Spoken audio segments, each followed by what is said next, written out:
Thank you, Right Honourable Speaker, for the opportunity. Mr. Speaker, let me begin by thanking the Honourable Minister for this very elaborate statement given to the House, and also to thank him and welcome his decision to share the report of the Ministerial Investigative Committee to the House. Because, Mr. Speaker, at the committee level, we had requested for this report, and we are yet to have a look at it. You know, Ghana, my motherland, the land of possibilities, and then the land that everything is what is possible within the system. Ladies and gentlemen, here is the BJ Show with Boatin Josans. Do well to subscribe, share the link, tell us about the BJ Show, and the next thing is you do well to leave a comment. You know, day in and day out, and then somewhat the be equal mine because there are some scandals. I just a bit missy or mine like you, Mr. Ober Jim Juan, now, I'm ready to see a few way, we all remember said the minister for foreign affairs, Okudzeto Ablakwa, bekan say me say now the director actually say what that Washington DC Ghana embassy no. This man has been charging some money via honor no dream who I day nyansa bianim. Now when these allegations came up, Abuzu Amino can say honorable Eco PM or Parliament House of Ghana. Now some of the minority cultural majority, any foreign minister in say the minority is not against the term accountability, but rather as someone has Okudzeto Ablakwa added to abontin can also unsusu hand and inter because there are some things I work on or money now to the same thing. So they should relax and then observe some things. Ladies and gentlemen, here is the BJ show. Yenti asema honorable Jinapo Edituja, just a mere walker, some natural honorable Okudzeto Ablakwa. He should relax on some things. Thank you, Right Honourable Speaker, for the opportunity. Mr. Speaker, let me begin by thanking the Honourable Minister for this very elaborate statement given to the House, and also to thank him and welcome his decision to share the report of the Ministerial Investigative Committee to the House. Because, Mr. Speaker, at the committee level, we had requested for this report, and we are yet to have a look at the report. Mr. Speaker, let me very quickly make the point that we from this side, the minority, we are not against or opposed to any effort to establish accountability. We don't have any difficulty whatsoever. And indeed, Mr. Speaker, we encourage the minister to ensure that wherever there is rot or wherever there is corruption, he should investigate, root it out, and bring the perpetrators to book. Mr. Speaker, a certain Mr. Kwatin is alleged to have been involved in a corrupt act. That cannot be the burden of this side of the House, Mr. Speaker. Mr. Speaker, Mr. Speaker,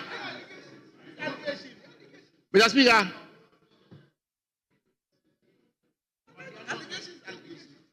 Mr. Speaker, Mr. Speaker, I make this point. Mr. Speaker, I make this point because in a government machinery, even today, in this government, you may have public servants, civil servants, officials in parts of the government machinery conducting themselves in a manner which is inappropriate. Those people, there should be investigations. If they are found out, they should be brought to book. So we want to assure the minister and assure the Ministry of Foreign Affairs that the Committee on Foreign Affairs, the minority caucus on this committee, fully support his effort. In any event, Mr. Speaker, Mr. Fred Kwatin was recruited into the Washington mission as far back as 2013, during the time of President Mahama. Mr. Speaker, the contract for which the minister is very unhappy about, Mr. Speaker, the first time Mr. Kwatin was given a similar contract on temporary basis was in the year 2015. And I can furnish the minister with evidence to support the assertions I'm making. Mr. Speaker, the basis for the investigations or the basis of this alleged corruption, and I use the word alleged with great emphasis. Mr. Speaker, what is the basis of it? The basis of it is, to simplify it, is that the mission in Washington is supposed to have gotten into a certain arrangement with Mr. Kwatin's company because, according to the mission, there was some bureaucratic inertia in terms of transmitting visas and passport booklets to applicants. Mr. Speaker, the minister himself is attempting an effort like that here in Ghana, where he's employing courier services for the transmission of passports to applicants. Mr. Speaker, that is the basis for this alleged corruption. simpliciter. Mr. Speaker, as we speak today, there is an Indian company. Mr. Speaker, as we speak today, there is an Indian company called Premium. An Indian company called Premium, which is rendering the same services Mr. Kwarteng's company is supposed to have been rendering to the Washington mission, which has become the basis for this allegation of corruption. That company is still rendering the same service today. So therefore, Mr. Speaker, what is the point? The point I seek to make is that the foundation or the basis on which Mr. Kwarteng's company was contracted, Mr. Speaker, in and by itself, is not wrong. There is a company, an Indian company, rendering the same service today. Mr. Kwarteng's company was given a contract to render that same service on a temporary basis in 2015. Honorable Minister Okudzeto Ablakwa is making strenuous efforts in a welcome manner, commendably, to render the same service to Ghanaians here in Ghana. Mr. Speaker, thirdly, the quantum of money, the funds that are supposed to have been accrued to Mr. Kwarteng's company, assuming without admitting. Mr. Speaker, let me also put on record, those are not public funds. Those are funds which are supposed to have been paid to Mr. Kwarteng's company on the basis of this Washington mission's contract with him. And so let us be clear, the $1.8 million and the $4 million the minister alluded to, the Speaker, are not funds out of public exchequer.